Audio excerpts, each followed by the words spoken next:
Of all the fruits of the efforts of the Bishops' Conference and its institutional partners in the National Catholic-Muslim Dialogue, the most foundational and personally important for someone like me, who has Christian-Muslim dialogue as his life's ministry, has been the opportunity to build lasting relationships of trust, friendship, and love with Muslim individuals and communities. If I were tempted to name all the dear Muslim friends with whom God has blessed my life as a result of the dialogue, and what each of them means to me, it would take me hours on end to do so. I think the importance of these relationships can best be summed up by something that happened to me nearly 10 years ago, but which I will never forget. In many ways, the afternoon of Saturday, April 2nd, 2005 was a typical one in the Alexander household.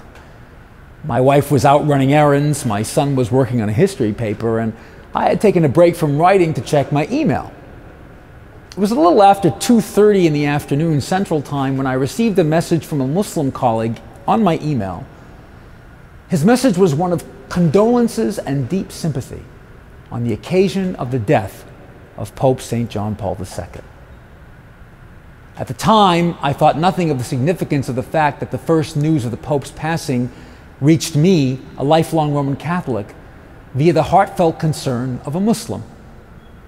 My immediate reaction was to send off a quick message to my friend, thanking him for his kindness, and then to rush downstairs to the television in order to break my fast from the obsessive and repetitive coverage of the major networks focusing on the Pope's imminent demise.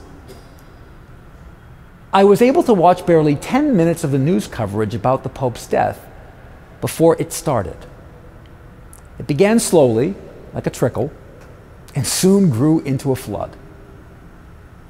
Telephone call after telephone call from Muslim friends, colleagues, and associates from all over the United States.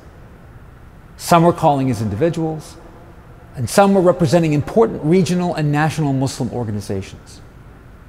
Each one of them wanted to extend his or her condolences and sympathy to me personally, to Catholic Theological Union, where I teach, and to the Church as a whole on this occasion of grief and loss. I remember thinking to myself, this is what it's all about. This is the beginning and end of all dialogue, building communion and love with other human beings in the name of the author of all life, the Redeemer of the human race, and the Holy Spirit of love.